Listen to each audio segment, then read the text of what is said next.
Don మీడియాకు స్వాగతం. టీడీపీతో పొత్తుపై అమిత్ షా కీలక వ్యాఖ్యలు. ఏపీలో ఎన్నికల రాజకీయం తీసుకుంటుంది.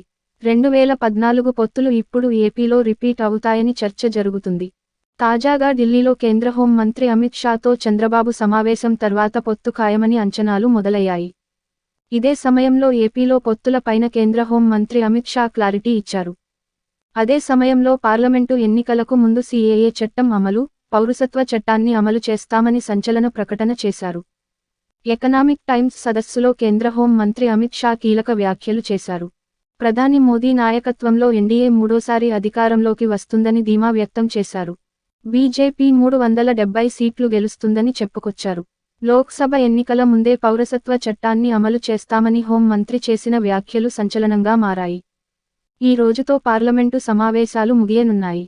ఈ సమయంలో సీఏఏ చట్టం అమలు కావాలంటే ఈ రోజునే బిల్లు ప్రతిపాదిస్తారా లేక మరో ప్రత్యేక సిట్టింగ్ పైన నిర్ణయం తీసుకుంటారా అనే చర్చకి ఆస్కారం ఏర్పడింది.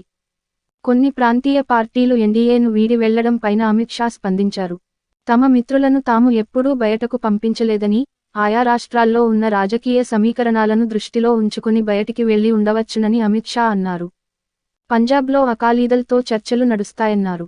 త్వరలో ఎన్డీఏలో కొత్త మిత్రులు వస్తున్నారని మాత్రం అమిత్ షా తెలిపారు. కుటుంబపరంగా ఫ్యామిలీ ప్లానింగ్ బాగుంటుంది కానీ రాజకీయంగా ఎంత పెద్ద కూటమి ఉంటే అంత మంచిదని భావిస్తున్నామన్నారు. ఆంధ్రప్రదేశ్లో పొత్తులపై ఇప్పుడే ఏం మాట్లాడలేమన్నారు. ఇప్పటికే శిరోమణి అకాలీదళ్, రాష్ట్రీయ లోకదళ్ వంటి పార్టీలు తిరిగి ఎన్డీఏలో చేరడం దాదాపు ఖాయమైందని అన్నారు. టీడీపీ సైతం అందుకు సిద్ధంగా ఉన్నట్లు తెలుస్తోంది. అయితే దీనిపైన రెండు పార్టీల నుంచి అధికారిక నిర్ణయం రావాల్సి ఉంది. తాజాగా ఢిల్లీలో అమిత్ షాతో టీడీపీ అధినేత చంద్రబాబు సమావేశం తర్వాత ఎన్డీఏలో తిరిగి టీడీపీ జననం పైన చర్చ మొదలైంది.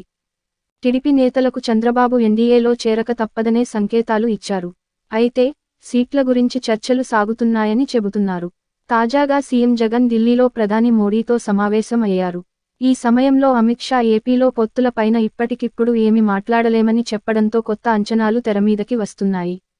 అయితే కొత్త మిత్రులు వస్తున్నారని చెప్పడం ద్వారా టీడీపీ తిరిగి ఎన్డీఏలో చేరడం ఖాయం అని బలంగా వినిపిస్తోంది. మరో 2 రోజుల్లో పొత్తుల లెక్కలపైన అధికారికంగా స్పష్టత వచ్చే అవకాశం ఉంది. మరిన్ని వార్తల కోసం మన డాన్ మీడియా ఛానల్ను సబ్స్క్రైబ్ చేయండి. మరికొందరితో చేయించండి. ధన్యవాదములు.